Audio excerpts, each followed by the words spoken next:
Hi, everybody. Welcome to actually the second live stream of the week as I went live on Sunday evening for the Emmys. Thank you so much for joining me.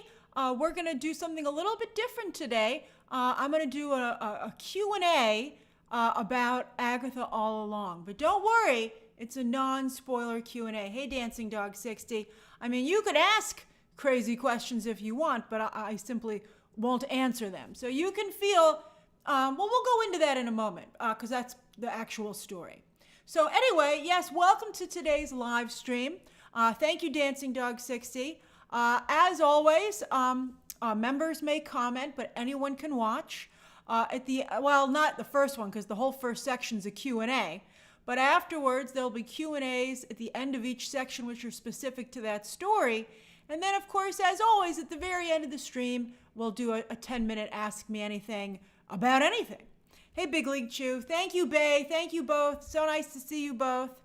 All right, so let's get started, and I'll walk you through why I'm doing things a little different this time. All right, so hold on. Magical boop. Okay, so Agatha All Along had the premiere for the series last night, and that's why the social media embargo lifted at midnight, which means people who've seen the show in advance, thank you, Drago, people who've seen the show in advance can share their feelings on it. I'm not allowed to review it until the show actually airs, the first 2 episodes, tomorrow night at 9 p.m. However, oh, that's right, I should have done bibbity bobbity boop, Mish. That's pretty funny. I think that because the review embargo is so late, I'm still going to do a review. I'm still going to do a breakdown. But how are you supposed to decide if you want to tune in to watch this thing, particularly when it drops? Hey, Alp. So I thought that usually I would do a first reaction video, but I got 4 episodes, but I only got them at noon yesterday. And they're all around 40 minutes long, 35 to 40 minutes. And so it took a considerable amount of time to watch all of them and to think about it and start working on my other coverage so that it's ready for tomorrow. This is a very short turnaround time. It's interesting. Penguin gave us all 8 episodes like a month in advance, whereas Agatha All Along gave us less than half. There's 4 out of 9 episodes just 2 days in advance. I think they did that a little bit to combat what happened with The Acolyte, although I can already see that percolating, unfortunately. The other thing I want to point out, Elizabeth Olsen was promoting her Netflix movie on Jimmy Kimmel last night, and she said, is Wanda, she was asked if Wanda would return. And I'm just going to repeat what Elizabeth Olsen said. Elizabeth Olsen said she's pretty sure that Wanda's dead, but potentially Wanda could come back if talented writers were given the task to do so. And I think that you'll be pleasantly surprised how much that jives with the beginning of Agatha All Along. Let me just say, I think that the shadow of the Scarlet Witch is quite strong over this series, at least in the episodes that I saw. I want to say up front that I only saw 4 out of the 9 episodes. I do not want this to be another Acolyte situation, so I cannot vouch for the entire series. It too could head off a cliff with the remaining 5 episodes. I can only speak to what I've seen. And as for whether or not this would be a new Acolyte, it has almost nothing to do with Marvel, besides, operating like a Marvel-type show in terms of Easter eggs and stuff like that. So I hope that because it doesn't drag,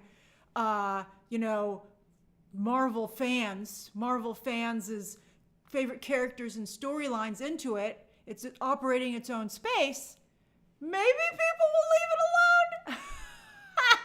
Oh, we'll see. All right, so we'll do 10 minutes. You can ask me any questions about this for 10 minutes, but just because you write it down doesn't mean I'll necessarily answer it. And I'm saying that so that you don't spam the comments section. Because, if you've written it a couple of times and I still haven't, I still haven't answered it, then you should realize that I'm not going to. All right, so Tenerife said, so we'll do 10 minutes starting now. So it's technically 4:30, so we'll go till 4:40. All right, so Tenerife said, where did Tenerife's question go? Favorite episode? I think you're in for a banger with 1 and 2. I was really impressed with 1 and 2.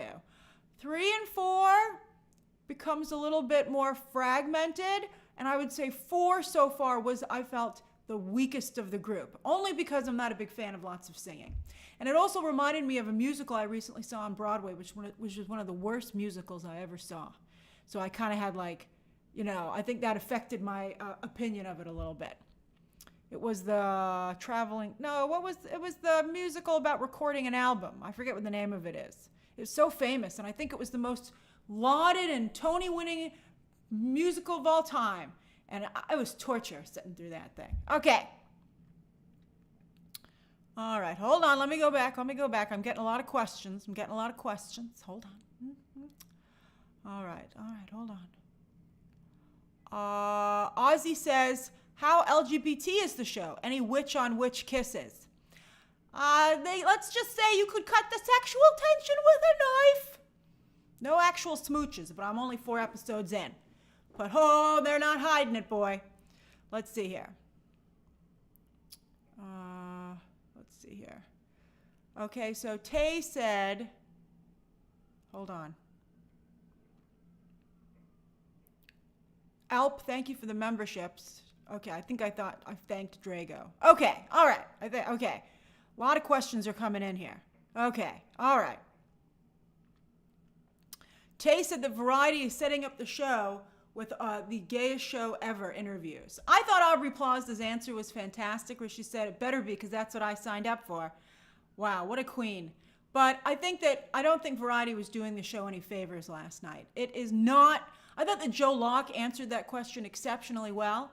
He said that while Heartstopper was driven by its queerness, Agatha all along is a show about queer characters. I would say that almost every main character is LGBTQ. But that is certainly not something they focus on. It's just who they are. And I think that they only focus on it in terms of like sometimes their personal desires and flirtations and stuff like that. There's no big speeches or anything like that. Bryce, the episodes premiere tomorrow night, Wednesday at 9 p.m. They'll be dropping 2 episodes.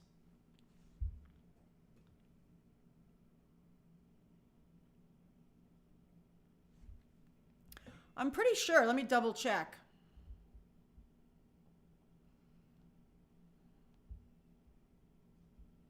Yeah, September 18th at 9 p.m. Eastern Standard Time is the first 2 episodes, and that's tomorrow. Let's see here. Jeff said, are the first 2 episodes slower like the first 2 episodes of WandaVision were? Nope. I think the first 2 episodes are actually the strongest. They're extremely strong. You're going to be really excited, and a lot of mystery and a lot of story. I hope that people are really pleasantly surprised, and they're like, oh, this show is way better than I thought it would be when they tune in tomorrow night. And I would encourage you to watch them when they drop. Don't be late to the party. Wanda's attorney, hey Wanda, said, what are your favorite characters and dynamics among the coven so far? Well, it's clearly the big 3. Catherine Hahn, Aubrey Plaza, and Joe Locke. It's definitely their show. Their dynamics are incredible. And I've never seen, I have it in my review for tomorrow, but I've never seen Aubrey Plaza as sexy as she is here. I was like, she looks incredible. I want all of her outfits. She has like these witch's shoes. Well, I thought they would look like witch's shoes. And they were like the coolest thing she's incredible. Let's see here. N1 says, what would you compare it to? I think it's very much in the vein of Witches of Eastwick. What's that? The Craft and Practical Magic. Like those kinds of movies. It's not a horror show, Asami. Do not think of it as a horror show. It is much more like what I just described. It's about witches. It's all about witches. Hey, Jared. Tavi, they keep you guessing about who teen is. Like I don't want to give anything away, but let's just say it had me on the edge of my seat. I mean, there are multiple mysteries at play here, and I think that's a lot of fun. Sarah says, what is your honest opinion of the show so far? I think it's really strong. I don't think it's going to be for everyone, but I think it's wonderful for Halloween. I think it's really not, I was thinking about it and I was like, would guys watch this? And I don't know if all guys will. I don't know how many women watch, war movies about a platoon of male soldiers. But this was very much like the women's version of that.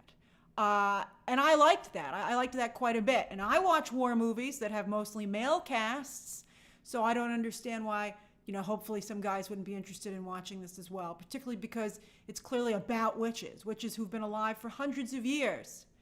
And are just trying to survive and having a rough time. I mean, I think that's really interesting. Wait till you see the end credit sequence. The sequence they play. I saw people asking about post-credit scenes. No post-credit scenes for the first 4 episodes. But they have, how at the end of every Disney Plus show, particularly for Marvel, they have like an end credit sequence. They do it at the end. Oh, this is amazing. I watched it through every time. I watched it all the way through. Jennifer says, out of the 4 episodes, who is your favorite character? The main 3. I like all of them equally. Mish says, do you think there's an MCU cameo coming? I gotta tell you, you can't tell. I kind of hope there isn't. And if it is, I hope it's like Doctor Strange or somebody like that. This is very much in its own space, and I like it that way. Randall says, do you think, will we be surprised and or shocked? I think hopefully you'll be shocked at how good it is. That's what I would hope. And I also think how different it is. I wrote the script for my review, and one of the things I said was that it was Marvel-y in spirit, but not in presentation. Like if there wasn't a Marvel logo on the front of this show, you probably wouldn't think it was a Marvel show, which hopefully will expand its audience maybe. But it is very adult. It's definitely PG-13. Alex says, how much Aubrey Plaza do we get? Quite a bit. Quite a bit. She's in this a lot.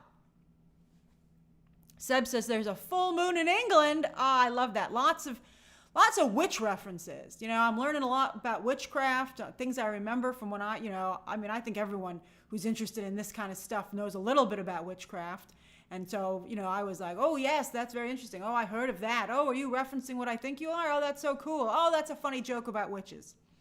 So that's very cool. Comics references? Who wrote that? Some of you told me to read the James Robinson Riches Road comic. And I read a couple of issues even beyond that. And that had, I think Jack Schaefer has definitely read that. Let's see here. Hold on, I'm going back here. I'm going back. Uncle Baby Billy says, is this going to be Marvel's Acolyte? Again, I can't vouch for the whole show because I've only seen 4 out of 9 episodes. But I think this is stronger out of the gate. I'm not a huge Star Wars fan. I like Star Wars. I appreciate it. I think I've become a bigger Star Wars fan and had a deeper appreciation, or developed a deeper appreciation for it having watched The Bad Batch and Star Wars Rebels, to be honest with you. But I'm not like, ooh, Star Wars. And so I think that's one of the reasons maybe I was more open to what they were trying to do with The Acolyte. And maybe that's going to get me in trouble and Marvel in trouble with this too. But again, as I said, it's so divided from the rest of Marvel that it's in its own space. It's not, I think part of The Acolyte's problem was that it was messing with continuity and other characters. But this isn't. This is not making any difference to the lives of the Avengers. So how could you be upset with it? Ethan, I'm not saying anything about who Teen is. I'm not saying it. You're going to, you got to just tune in.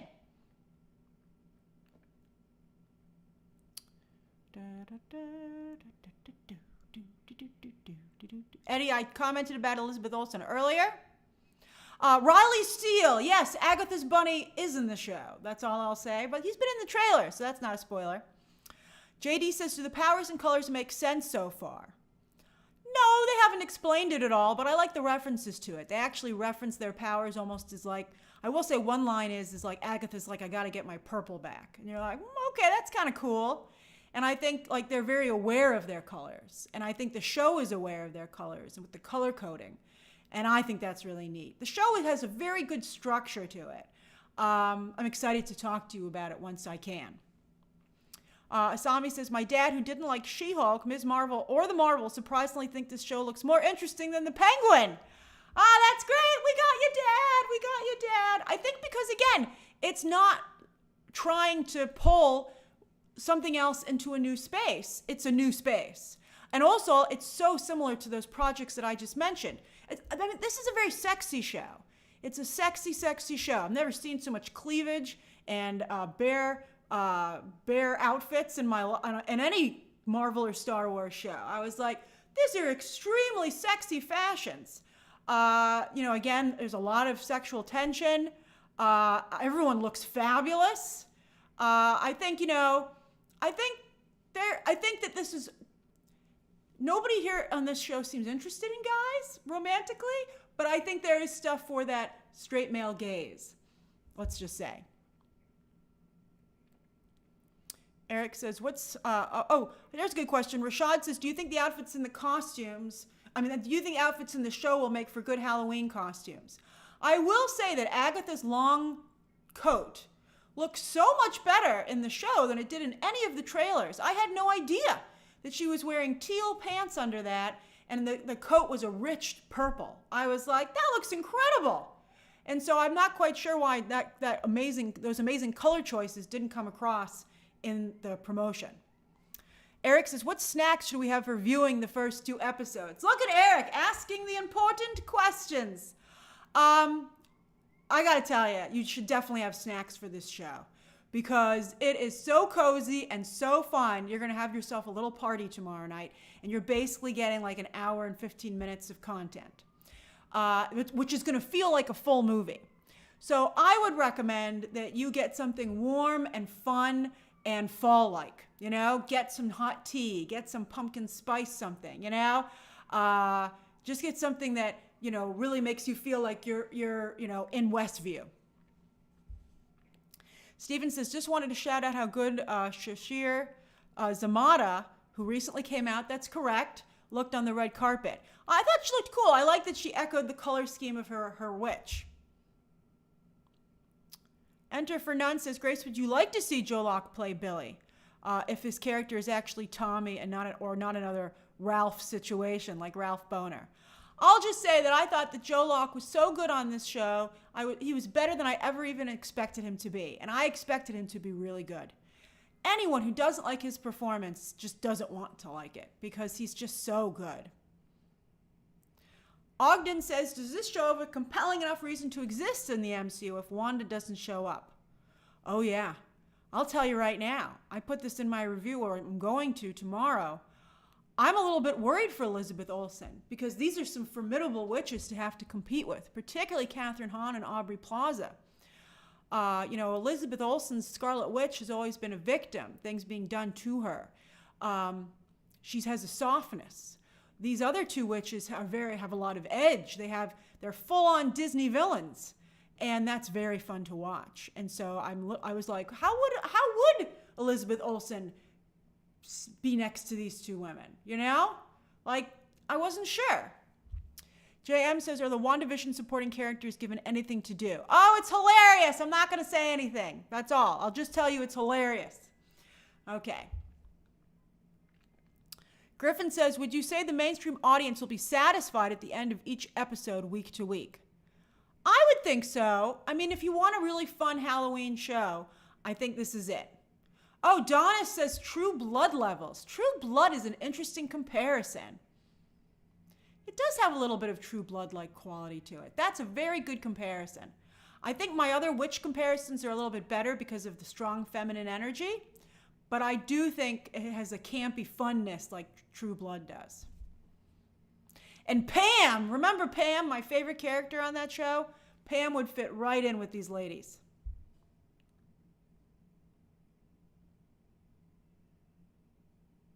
Jeff, I didn't even see any negative questions. I think I answered whether or not I think it would be the Acolyte. And, the honest answer is I'm not 100% sure because I've only seen 4 out of 9 episodes. Leroy says, how does it compare to your expectations? That's a great question, Leroy. I thought it would be okay. I thought it would be something along the lines of, say, Ahsoka, where I was like, good enough. I thought it would be good enough. But when I turned it on, I was like, this is so rich. And it's such a great Halloween witch story. And it's such a celebration of witches and the history of witches. It was just such a fun show. And you know what? Some of you wanted me to talk about the LGBT aspects of, Inside Out 2 and Lightyear and that commentary from Pixar. And I thought it was interesting that that story broke the same week that Agatha All Along is coming out. And I'll say that here's your chance to know for sure if LGBTQ content has an effect on getting a large viewership. Because this is a great show. And I think that, sure, the characters are LGBTQ. They're not, and they're very proudly LGBTQ, but it's not in your face. It's not the reason, it's not the raison d'etre of the show.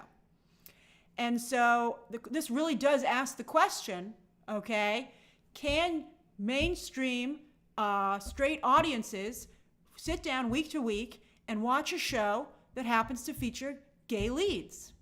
That delivers everything else that you would want out of this kind of show. It has strong Halloween vibes. It has strong witchcraft. It's funny. It's scary. It's interesting. The music is great, Astronomy 360. It has everything. So that would be the only reason that you wouldn't watch this show. You don't even have to have seen WandaVision. You don't have to be familiar with the MCU. So we'll see. We'll see how it does.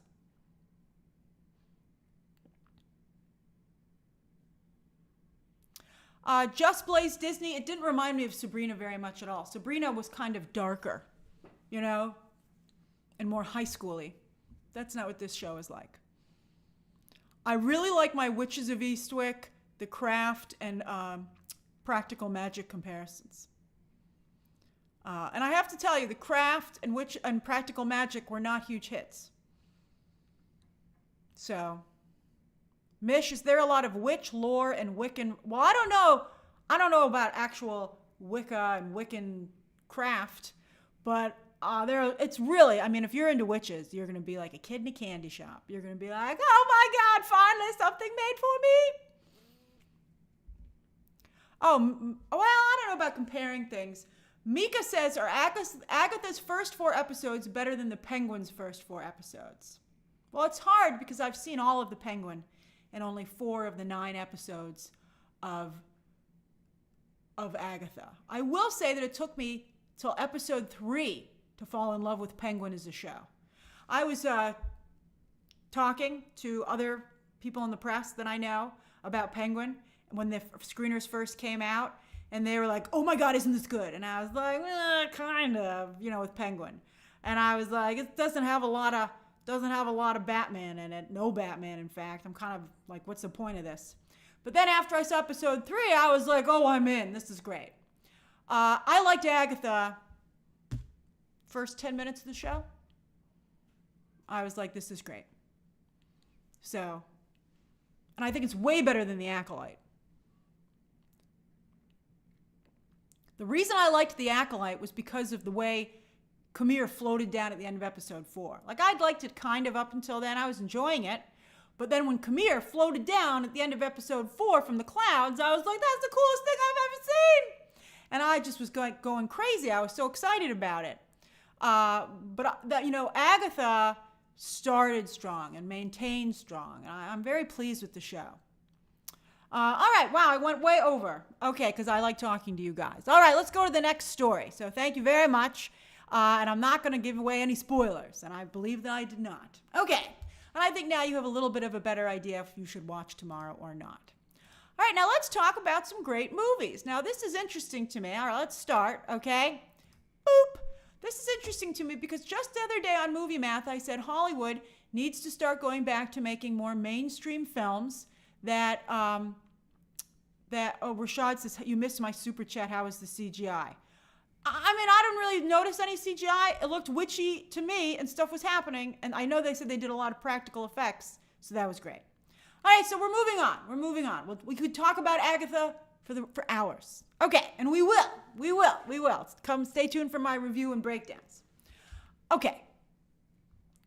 All right, so just the other day on Movie Math, I said that, because of the conservative audience that was starting to fracture off from Hollywood, and I didn't feel Hollywood should lose that, I said that Hollywood should make more movies that had broader appeal, that were not political, and were historical and biographies and stuff like that. So it's fascinating to me that, what do you know, the last 2 days, 2 such movies have been announced from 2 of our most famous and, I think, signature, who have their own signature styles as directors. Okay? All right, so we'll start off. We've got the chapter times back. Where's my arrow? There it is. Okay. This is a really interesting one to me. I think this sounds like a phenomenal movie. No distributor has been announced yet. All right, so James Cameron, Jimmy C. That's right, Mish. Jimmy C. So he wants to make a movie based on 2 books that have been written by the gentleman on the left. The gentleman on the left is Charles Pellegrino, like the drink, I guess. This guy. Hello, Charles. He's written 2 books, The Last Train from Hiroshima, and he has an upcoming book called Ghosts of Hiroshima. There's James Cameron, and there is Tomo Yamaguchi, who is the person who survived both Hiroshima and Nagasaki atomic blasts. Ho, ho, ho, what a story. So let's discuss, all right? So let's put the arrow here because we're talking about all these. So I had a little bit of a description that somebody wrote about these 2 books, okay? That's right, it is Oppenheimer reversal, Eric. We're going to talk about that. So both of Pellegrino's books draw on the voices of bomb survivors and the new science of forensic archaeology. Sounds like Titanic, sounds like Avatar. Remember at the beginning of Titanic, they started out with Bill Paxton in the boat doing all the exploration. So that's me. I'm like, oh my God, it's the same setup.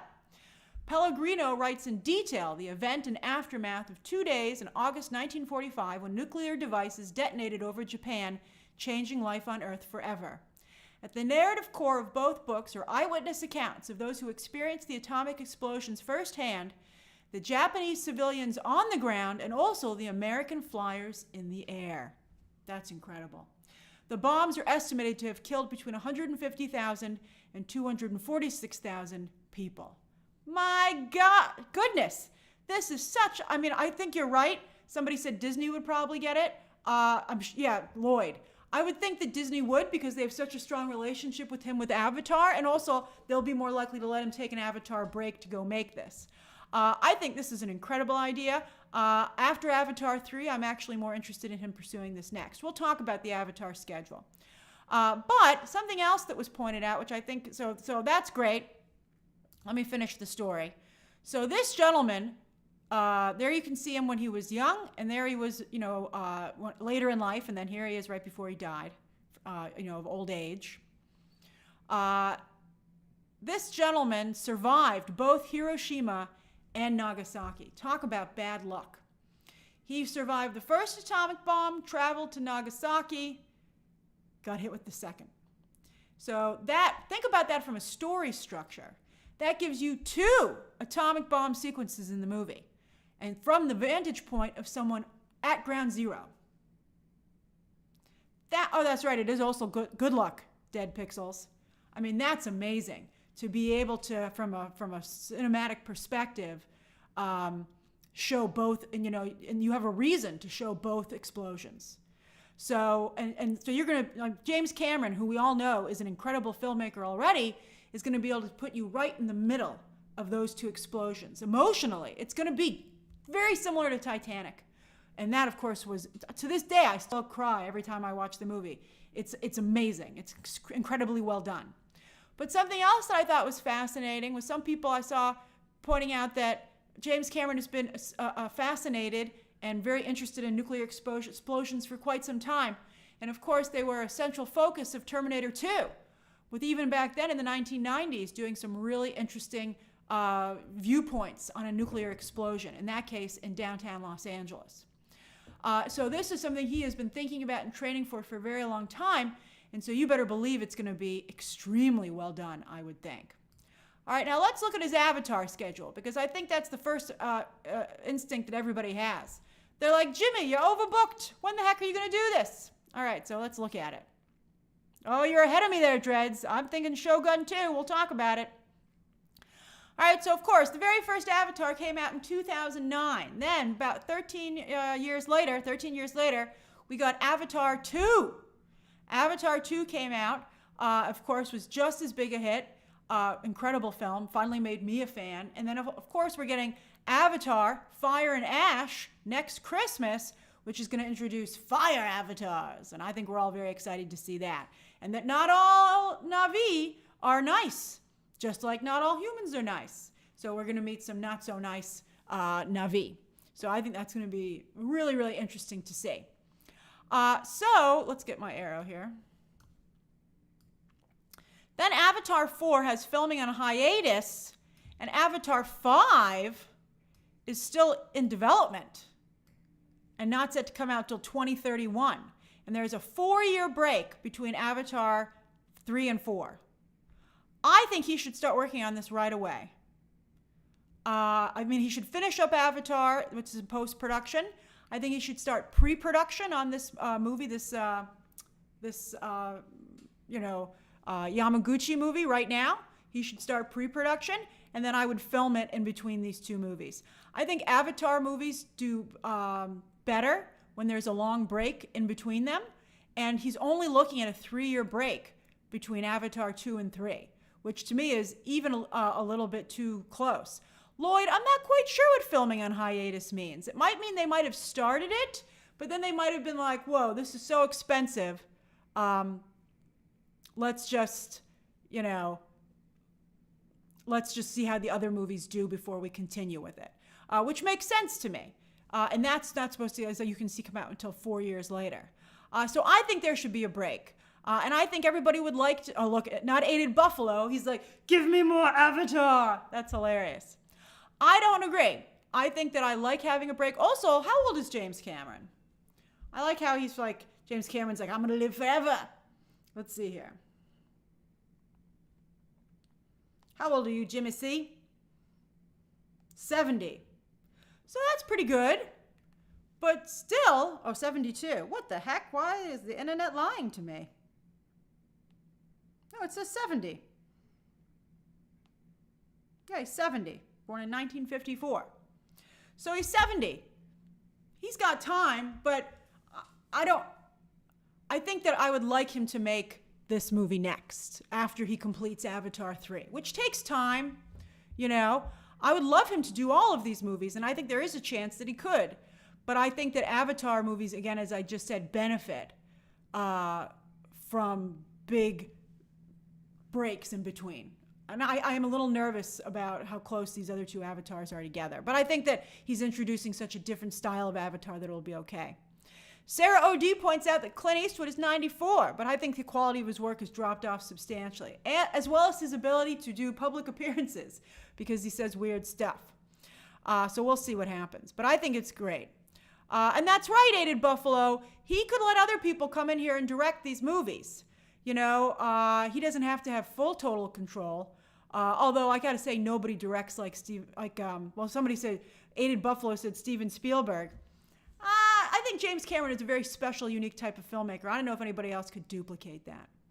I think it would be hard. I mean, look at him trying to work with other people on Terminator movies and how horrible that's worked out. I mean, remember we were all like, wow, James Cameron's finally working with someone else for the new Terminator. And then we saw it and we were like, oh my God, speaking of fire, kill it with fire.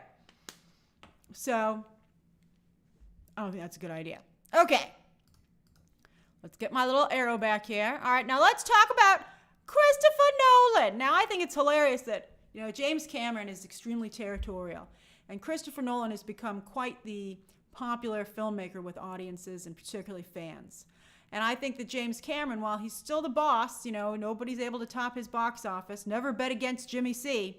I think, he has lost a little bit of ground of being that filmmaker to Christopher Nolan. And I'm sure there's a part of him who's like, I'd like to go, come over there with you, Now, Christopher Nolan did make a comment that he didn't depict the actual nuclear explosions because he feels somebody else should do it. So that would mean that, this is a little bit of an aggressive move, it could be framed as a companion piece to Nolan's Oppenheimer. You know, why does there have to be any fighting? And that's what I would encourage. I'd be like, you know, Jimmy, you don't have to fight with Nolan. You're making, you know, Christopher Nolan, that's why I have this thing here. Christopher Nolan is very much the head. You know, it's something that's hurt him, you know, until now with his awards chances. He's a very intellectual, cerebral filmmaker. His films have very little heart. Oppenheimer had kind of some, but not to the degree that I think, you know, other filmmakers might have given it. You know, but I think that worked for this movie. I think it worked for Oppenheimer because Oppenheimer himself didn't have any heart or really emotions. He was a cold and calculating person, just like Christopher Nolan is. So the style of the film very much fit, you know, the protagonist. But James Cameron is all about emotions and ripping your heart out in the feels. It's his secret weapon. And so he would create a film that would not compete with Oppenheimer, but in every conceivable way would be the polar opposite. It would take place, it would be the other perspective. It would be on the other side of the globe. And I think it would not vilify Americans, but I think that it would probably highlight the complexity of what Americans had to do and some were asked to do. I think it's a really, really interesting idea. And I would be very curious to hear the accounts of those who had to actually drop those bombs and who gave the orders. You know, Christopher Nolan made everybody look very callous, and that might be true to some degree. Some of the individuals might have been callous. To me, one of the most powerful and scary lines in Oppenheimer was when he was having the government, the U.S. government, you know, deciding which Japanese cities to bomb. And one of the people said that they didn't want to, you know, bomb one city because they had their honeymoon there. And it was such a horrific reason and such a flippant reason, you know, to decide who lives or dies, that it was really shocking. And so I think it would be interesting to really dive into that. That to me was actually the thing that I thought was one of the most interesting sequences or moments in Oppenheimer, because I guess because of the emotional aspects of it. That to me, you know, a lot of people focused on, you know, what was done to Oppenheimer, but that to me was not as interesting. So I think that I would really, really like Cameron's version of this. And again, as I said, it's incredibly well structured to have not just one, but two nuclear explosions in a movie, have a reason for having both, have a reason for them to being connected, and to put you right in the middle of those nuclear explosions, to really see them from every vantage point if you're doing multiple POVs. Similar to how Titanic had leads, but also had multiple POVs. So you're seeing it from ground zero. You're seeing it from the air above as it's dropped. You're seeing it probably from far away. It's just really, I can't think of a more perfect project for James Cameron, which will utilize every single quality that he's been able to put in his toolbox over the long course of his very successful career. So it's amazing. I mean, I don't know. You're like, is it going to be in 3D? Hey, Jordan, I mean, that's terrifying to think that you could, maybe it should be in 3D, because I think that would be just horrifying to put you in a 3D nuclear bomb movie in ground zero. Like at first you're like, whoa, that's not appropriate. But then when you think of what that would do to you and what that would be, I just think that could be really, I mean, let's see. I trust James Cameron's choice. Okay. All right, let's see here. A lot of you are saying no 3D. I can understand that. I think that it sounds bad on paper, but I think, you know, I wonder how does James Cameron use 3D, right? You want to poll the 3D, Riley? All right, we'll poll the 3D. Okay, hold on. Would you consider 3D for this James Cameron movie? Absolutely not. Could be intriguing. Could be powerful. That's the better way to say it. And then I'd need to talk to Jimmy. Okay, Polly poll poll, that's right. Anyone can vote in a poll. Only members can chat, but anyone who's watching. I see you out there, everybody. Thank you for tuning in, even if you're not a member. Anyone can vote in a poll. I myself am not even sure how to go with that. I guess I'd have to talk to Jimmy. But I'd be leaning toward, I guess I'd want to hear Jimmy's thoughts on it. I might even ask Jimmy myself. I wouldn't wait for Jimmy to come to me. I'd be like, Jimmy, what are you thinking about 3D? Sounds bad at face value. But when you think about the blast, like from T2, let's see what he's thinking. Okay. Then finally, of course, who's going to be in this movie? Well, what do you know? We've had a couple of projects that just came out that are very, very good at spotlighting Japanese talent. All right, so of course, Shogun was a big winner last night. And I have to say, Hiroyuki Sanada does not look anything like this guy. But I bet you he's in this movie somewhere. I mean, I don't know how he could not be. I think Hiroyuki Sanada is an incredible actor. I would think now the trick is you don't want to have too many Shogun actors, and you don't want to have maybe too many Godzilla -1 actors. But I would probably try and take at least one from each show so that I could have the link. That's what I would want. I'd be like, I need to have at least one actor. I wouldn't have maybe more than 2 from each show. And I would I got to get, Donnie Yen is from China, Blair. And of course, China and Japan are actually enemies because of, believe things that happened that spun out of World War II. So you should watch, Pachinko is South Korea, South and North Korea.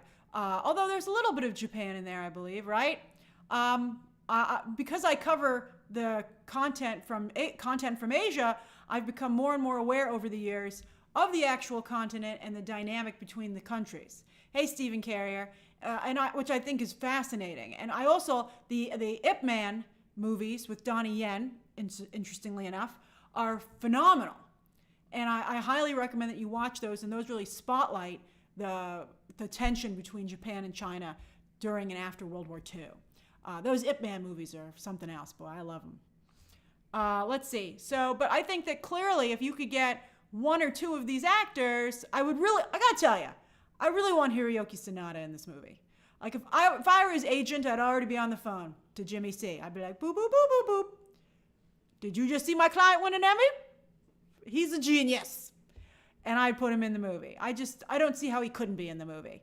He doesn't have to be the lead, but they said they're telling multiple stories. It's clearly going to be an ensemble. He's got to be in it. So I think that's very exciting. Anna Sawai, Ramanzilla, she's very James Cameron-y. I'm sure James Cameron liked Shogun if he had time to watch it, but that seems to me like something that James Cameron would just love.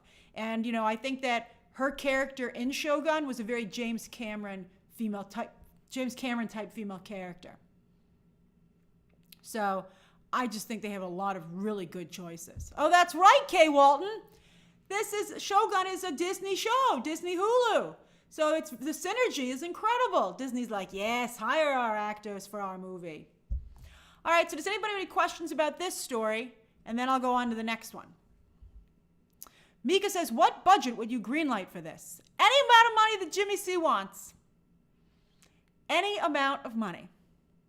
Seriously. Obviously, I'd be like, can you try and keep it at around $250, Jimmy?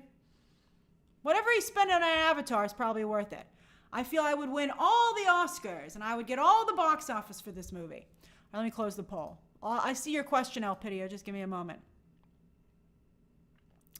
All right, so would you consider 3D for this? 46% of you feel it could be powerful. 37% of you say absolutely not. And 16% say you need to talk to Jimmy. Now that I've seen your poll, you know who I'd talk to? Japan. I feel that James Cameron needs to really consult with some Japanese film talent on this, now that I think about it. I think he needs a Japanese producer to work on this with him. And I think he needs maybe a Japanese director to maybe be second unit. And probably maybe a screenwriter. Now that I think about it, that's crucial. I would need Japan. And I'd maybe go on a listening tour. What's that funny Bill Hader joke? I wouldn't say anything. I'd listen. But it's true. I'd go on a listening tour in Japan, and I would speak to historians, and I would speak to people who would comment on such a movie. And I would say, what's important for you that it gets right? I don't know why people don't do this stuff to protect themselves. What do you think I should do? What is important for you to be highlighted? How would you feel if I did this? How would you feel if I did that? And see if they're going to back you. And then also, if they don't like it, see if you can talk them into liking it so that they don't criticize you when it comes out later. You know, there's enough room in Jimmy C's tent for everybody. Okay, Elpidio says, while I enjoyed Oppenheimer, people in Japan said in interviews that the movie seemed to praise the invention of the A-bomb. This is a chance for Hollywood to right itself on that misfire. Well, oh man, it's a complex situation. I think that the invention of the atomic bomb stopped, for the most part, warfare. Have you not been drafted lately? Thank the atomic bomb. It changed warfare. I think it brought in the Cold War and the invention of espionage. Look how a lot of today's conflicts are playing out. Look what happened today with those pagers. I think that what was done was horrific. I don't know enough about the situation to speak on it in depth, but I do know that when you think about how much war there used to be and how little war there is today, although I think Mr. Magic's point about Vietnam is also correct. And also, I want to point out that the atomic bomb was going to be invented no matter what, because the Nazis were very quickly creating it. And so it didn't become a question of would there be an atomic bomb. It became a question as to who would wield it. Now, of course, many people do to this day, but still the arsenal is the most in the United States and I guess to some degree Russia. But it's not a simple question. If Oppenheimer had not invented the atomic bomb, that does not mean it would never come into existence. And so it's like maybe someday we'll be seeing a movie about AI, I feel, which is just as dangerous. And you might, so often lately I've been talking to people and I'd be like, we never even should have invented AI, or the government should have stopped it. And then every time I make my own counterpoint and I say, you can't stop somebody in a garage. The United States is too big. The globe is too big, and you can't watch everybody. And everybody has access to a computer. And so there's just nothing you can do. There's nothing that you can do about it.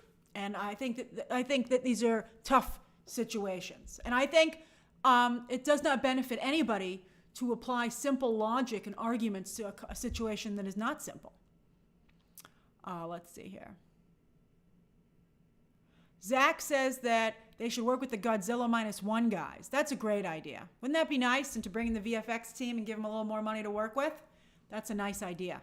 Jason says Jim has 3 of the movies in the top 10 earners. He gets what he wants. That's right. I wouldn't say no to James Cameron at this point. Especially because, again, as I said, this is a perfect project for him. It's perfect.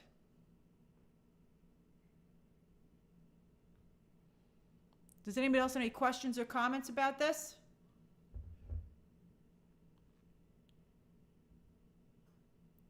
Donna says there won't be $1 billion at the box office. I disagree. Titanic made $1 billion. If somebody were pitching Titanic to you, and I think that would be horrible, that because it wasn't an American or a European tragedy, it would make $1 billion. I have more faith in the world than that. And because this involves everybody. And I think it's a fear that everybody has. Thank you, Oralysis. There's a 1980s television movie about an atomic blast going off in the United States. It is terrifying. In fact, it's so scary that you can't even really watch it anymore. And it was a hugely watched telecast at the time. If you had pitched Titanic and you were like, oh, these people fall in love in the Titanic and then it sinks and one of them dies. Sorry if you haven't seen Titanic, spoilers. But you'd never guess that would make $1 billion. Oppenheimer came close to making $1 billion. And look at that. Doc Hayes says the day after. That's right, that's what it was called. It's just terrifying. Oh, if you can find it, watch it if you dare. My parents showed it to me when I was little. And they showed it to me. I don't know why they let me watch it when I was so little, but they showed it to me when I was little, and I to this day remember it. That's right, David. The boat does sink in Titanic. Oh, spoilers! Who's seen The Day After? I'm surprised that a number of you have seen it. It's really powerful, and it's a freaking TV movie. Mr. Magic saw it. We'll go into the next story in a minute, Nick. That's right, Adam Sphere. Titanic ended up making $2 billion. Oh, Malik saw it. Linda Jordan. Daniel Kempf. Oh, look, a lot of you have seen it. Yeah, if you've seen it, you don't forget it. Daft Tool saw the original broadcast. That must have been incredible because like everybody was watching it. Travis saw it. Oh, John Lithgow is in it, Mika, and I think isn't like Steve Guttenberg in it, I think, as I recall. I was like, Steve Guttenberg, he's in his bunker. Do they have enough beans? It was really scary. It's terrifying. Okay. So yeah, I think this is going to do extraordinarily well. I think that it's going to be an ensemble. I think you'll be surprised how well this does. I think that by another filmmaker it wouldn't, but I think just like Christopher Nolan is a draw, of course, so is James Cameron. Oh, Jason says, when I was a kid, we used to do drills. That's very scary, Jason, and particularly when you think back to the point that they were pointless and would not have worked. Okay. Then finally, story number 3.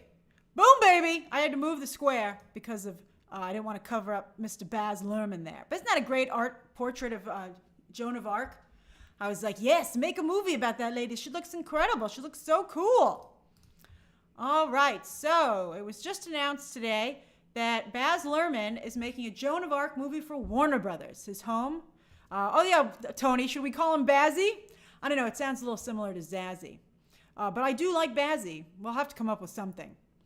But yes, so Baz Luhrmann, his home is at Warner Brothers. He just announced today that he's doing, not only is he doing a Joan of Arc movie, but he's starting casting for it. The casting call went out. We'll talk about Jenna Ortega. I don't think she's going to get it. Yeah, he wants to do Joan of Arc. So one thing I want to talk about, you know what, Mr. Magic? I like the Baz. We'll call him the Baz. I like that, okay? The Baz. That's right, Joe likes it. Just Baz. Guillermo Bazman is pretty funny. Oh, Basil. No, but Basil just sounds like basil. Oh, I like the Baz. Like the Fonz, as Mish says. Okay, we'll call him the Baz. The Baz. All right, so let's look at his filmography. The Baz's filmography. Short but sweet, I must say.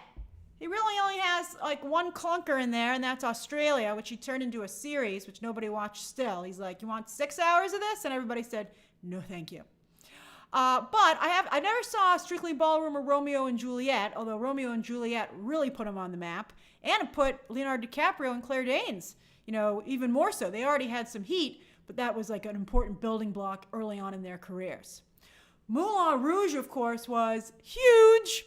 I remember years later, my family went to Paris, and we decided to go and look at the actual Moulin Rouge, which is a gentleman's club. So we couldn't go inside, and across the way from the Moulin Rouge, there is a little outdoor cafe where you can get some food.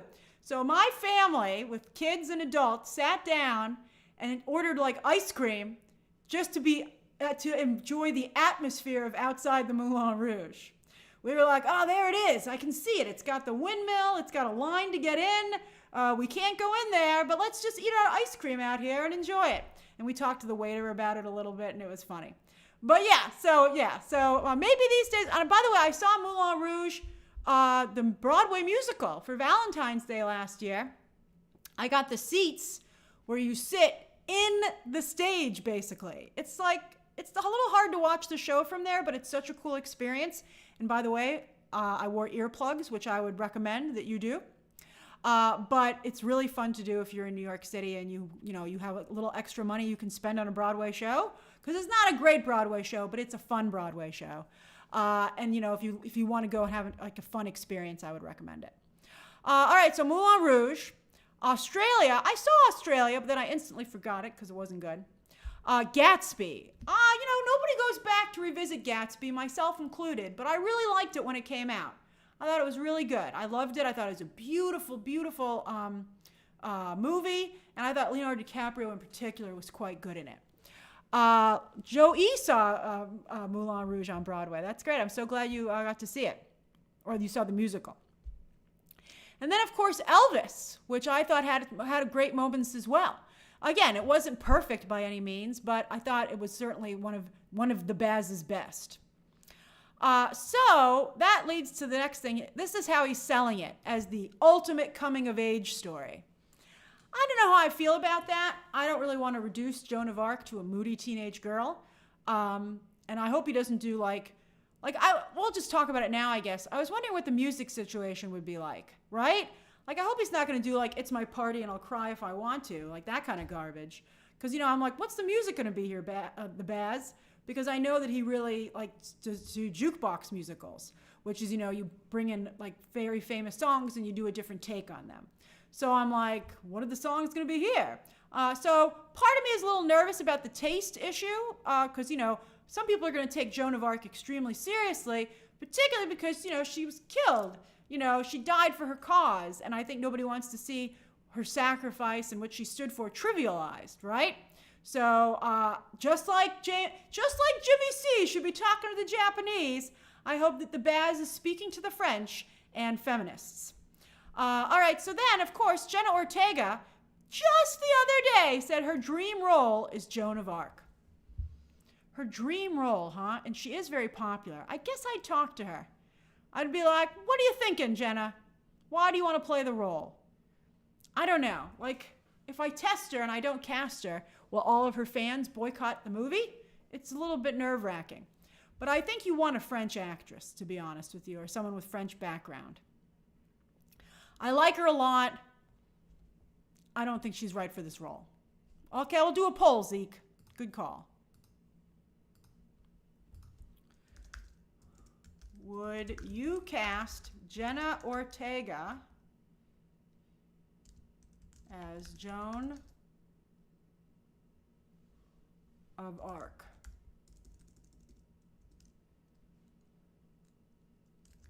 I almost wrote Joan of Arc. Okay. Heck yeah. Then no way. And then let her audition. Okay. Again, anyone who's watching can vote in the poll. So, yes, Jenna Ortega said her dream role is Joan of Arc. But then, you know what?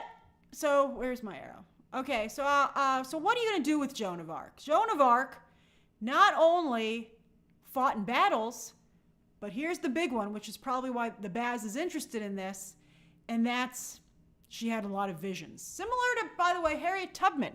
And that was addressed, in the movie with Cynthia Erivo, which I thought was fascinating. And they talked about the fact that she might have had like a form of autism or something. She was on the spectrum, and that's why Harriet, of the Underground Railroad, felt that she was having visions, but in fact they were, neural episodes. But that's one of the reasons that she felt connected to God. And I mean, people made fun of that, but I thought it was interesting. I thought it was interesting to explore the way it was shown, seen, and perceived, and what the scientific reason would be. Shahar said it might be the exact same situation with Joan of Arc, in fact. And so, boy, I really wouldn't romanticize that if that's the case. You have to be very careful with that. Chapel Roan, I don't think, Chapel Roan, everybody's kind of upset with her right now. I would not hire her. I mean, maybe I'd have her do a song for the movie, an original song or a take on a song, but I would not cast her. But Gwendolyn Christie, actually, fiction fan, Joan of Arc was very petite. So you could actually, that was one of the things that made it so amazing that she was on the battlefield. She was one of the last people you would ever expect to see there. So not only would you have battle sequences, but I think the visions are going to be a big part of the Baz's vision, because that's right up his alley. Then finally, the Olympics. This is what sold me on it. I know a lot of people had issues with the Olympic opening ceremony. Like all art, it was provocative. You didn't have to love all of it to appreciate the big swings and the stuff that did work. I thought it was brilliant. I thought it was really incredibly well done.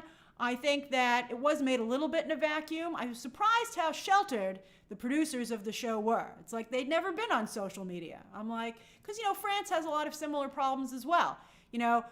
America's not special. They're having these horrible toxic arguments all over the world. So they're having it in France, they're having it in the UK, it's happening in a number of places. But anyway, also one of the things that was shocking is that a lot of people watching apparently were not very well historically versed, and so they did not know what the references were to. For instance, when they had all these female figures who were beheaded, a lot of people apparently weren't aware that that was Marie Antoinette. And you were like, how do you not know that? I would think Marie Antoinette was something that everybody would know because it's just that big a part of history. It's like George Washington and stuff like that. But anyway, my first reaction when I saw that at the Olympics, I was like, that's aggressive. That's real aggressive. Like she was still a person and she still died a horrible death. Is it really a good idea to make her, the focal point this way in a rock concert?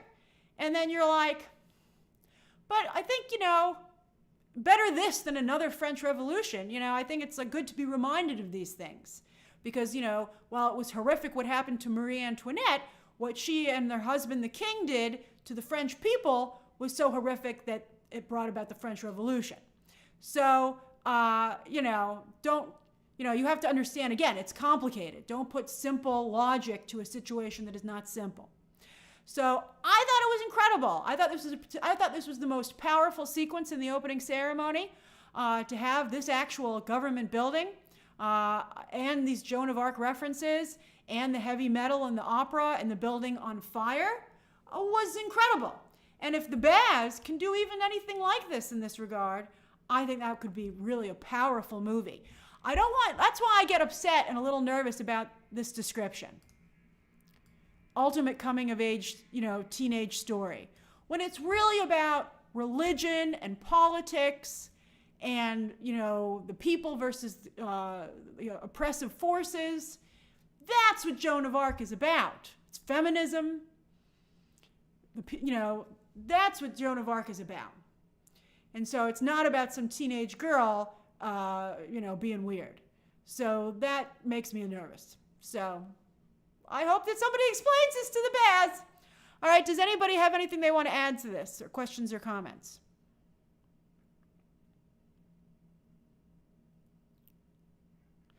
Jamie says, I remember how horrified I was about the French Revolution, Marie Antoinette dead, when I was a kid in school and had to study about it. Yeah, it's incredible that happened. And that happened, relatively recently when you think about the history of the globe. Visionary, I am not aware of Jenna Ortega's heritage, so that would need to be clarified. Lisa, why are you upset? I haven't got any notifications for streams or video all week. And I'm so sorry that happened, Lisa. Sometimes YouTube does that. If you find you're not getting notifications, you have to resubscribe or turn the notifications off and then back on. I can't control it from my end. I wish that I could. No, not Alicia Vikander, Dory. I understand where you're coming from, but it needs to be someone who is very, very young, because Joan of Arc was extremely young.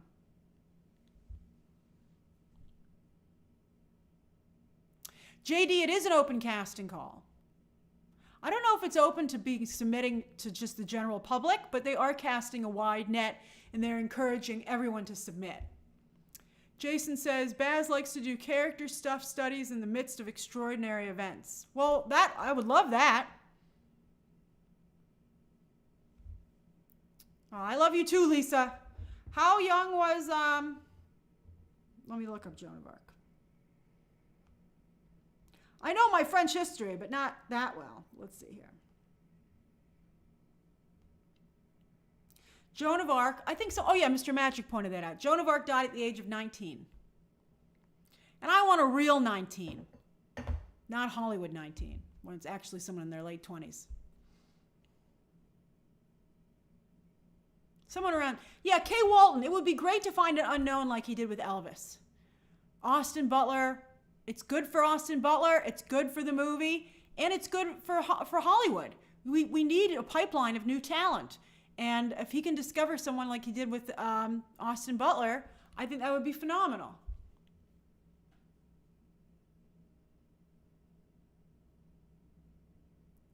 Donis, I don't know if it would be a blockbuster, to be honest with you. I'd have to take a look at it. It sounds, it's not going to be a fun. I'd have to know what the script was going to be. I would not give I wouldn't give the Baz a huge budget. I'd give him a Beetlejuice-sized budget. I'd be like, you got to keep it under $100 million for me to release this in theaters. And I suspect that he could. How much was the budget on Elvis? Elvis 2022 budget. 85 million. He can do it. Olbachina says, biopics are often bland and technical. I love that Baz is directing. I like that positivity. I like that.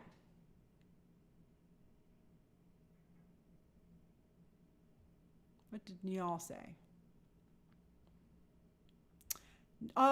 Nail says Austin was pretty established. Oh, I don't think he was that. I think he was working, but I don't think he was certainly, I don't think he would have become a star if not for Elvis. I mean, another movie might have done it, but that was the movie that put him on the map.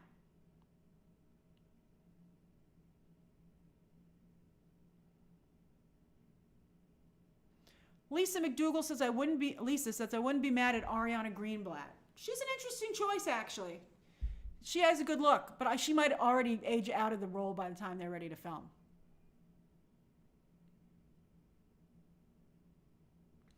All right, let's go to the Q&A section. I think we're ready for that. Okay.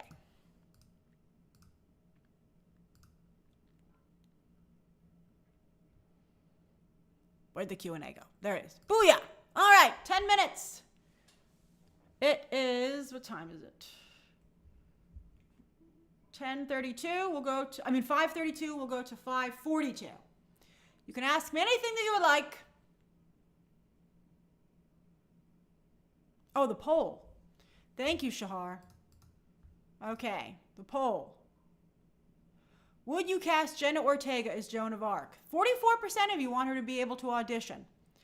35% say no way, and 19% only are very. That's not bad. That shows how popular she is, because she's clearly not right for the role. But the fact that still almost like 65% of you are still rooting for her is very impressive.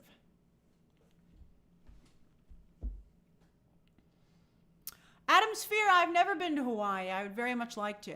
Malik, I would like to review Smile 2. It looks really good to me, but it's still a little bit ways out, so they haven't had any invites yet for, these movies are so small, though. Like, I reviewed Transformers, and that was kind of a little bit of a waste of my time. But I did enjoy seeing it. Mika, I'm not going to react to Mikey 17. I have too much to do. I have to prepare for Agatha and Penguin. If it had dropped this morning, I might have reacted to it. I'm really behind. I got to get this Agatha and Penguin stuff ready. And I have personal stuff this week, which is causing me to miss some days.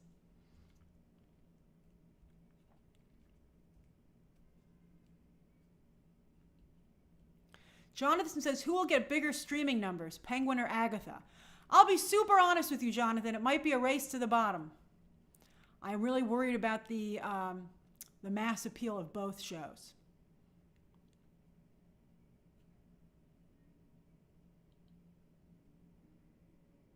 Kyle says, thoughts on Knoll in the Venom 3 trailer. I think it's a waste of time.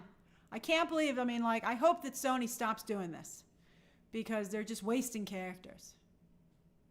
Blair, I did see that Constantine 2 is moving forward. I think that, I think let's save Keanu from some of the other bad choices he seems to be considering. You're like, no, Keanu. Okay, make Constantine 2. That's better than your other things you're thinking of doing. Yash, the review embargo for Agatha is when the show starts. So 9 o'clock tomorrow night is when I can post a review. And then a few hours later, I'll have my breakdown up. Man in the Moon says, after watching Transformers 1, could you see the G.I. Joe crossover? Well, actually, even less so, because the Transformers 1 movie is in space. Rashad, I didn't see Rebel Ridge, but I'm very impressed with how well it's done and how well it's been received. As I said on Movie Math on Sunday, I think that's going to help Aaron Pierre's career, along with the Mufasa movie that's coming up where he's doing the voice for Mufasa. Mr. Magic says, you referenced the Lizzie Jimmy K interview. Did you see how much she wants to return as Wanda? I talked about it, yes. And my pleasure, Mr. Magic. Thank you for enjoying my work. That means supporting it. That means so much. Adam Sphere says, I love that we're talking familiar but new stories. It is nice to have some genuine, legit news for once, right?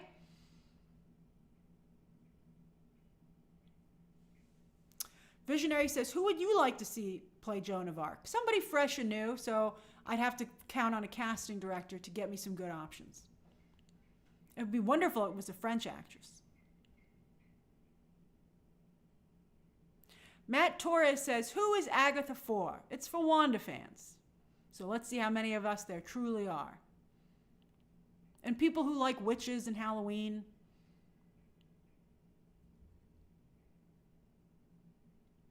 Finn says, after watching the first 4 episodes of Agatha, do you still wish Marvel had used pre-existing magic users like Nico? Thank you, Wandering Seth. I think it's a little bit of a missed opportunity from a business perspective, but from a creative viewership position, I do not feel bad about it at all. I like the show very much the way that it is. John Thrasher says, will you cover Stranger Things 5 when it's out? I'm new since the last season. I will be covering it. I mean, I don't know how much I don't know if people are going to be into breaking down the trailers and stuff like that, but I'll review it and stuff and do a spoiler review. Zay, I don't think I'm going to review the new Menendez Brothers show. I don't even know if I'm going to watch it. It might be, that. And they announced they're doing Ed Gein with Charlie Hunnam next. Ed Gein was the inspiration for the Psycho, for Alfred Hitchcock's Psycho. I read about him, a couple years ago when I was doing a deep dive. I was like, oh, let me see what's inspired Psycho. You know how you fall through the rabbit hole of the internet sometimes. And Ed Gein is such a horrific, that's up there with Dahmer in terms of just truly a monster. I can't believe just like Evan Peters says it was difficult to play Jeffrey Dahmer, I think it's going to be very difficult to play Ed Gein. Texas Chainsaw Massacre is also based on Ed Gein. That's how horrific he was. I think he's probably the most infamous serial killer, along with he's up there with Jeffrey Dahmer. But I think he might be worse than Jeffrey Dahmer. And interestingly enough, he was, I think, in the 50s. MM92 says, hi Grace, how confident are you that Mike Flanagan can save the Exorcist franchise? I'm not at all confident, because I think he's wildly uneven. Dream, I did find a witch's hat. But I'll wear it for the reviews and the breakdowns. I'm excited. Did it mess up Anthony Perkins' Daft Tool? That's sad.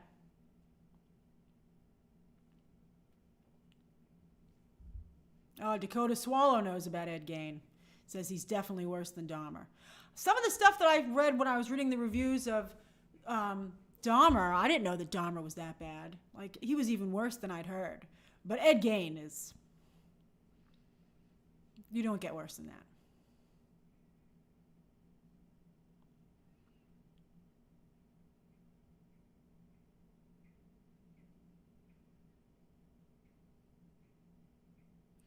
Movies TV Review says, hi Grace, do you see Jenna Ortega winning an Oscar in her career?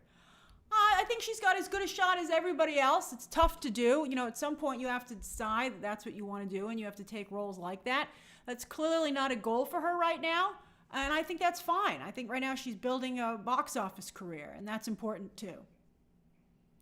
Blair Wave says, dream pitch. What's a graphic novel that you'd love to get adapted, and who would you want to lead the project? Oh, I've said before, I'd love to see Saga as a television series, a streaming series. I'm not sure who I would put in charge of it, but, some people say it's unfilmable, and I disagree.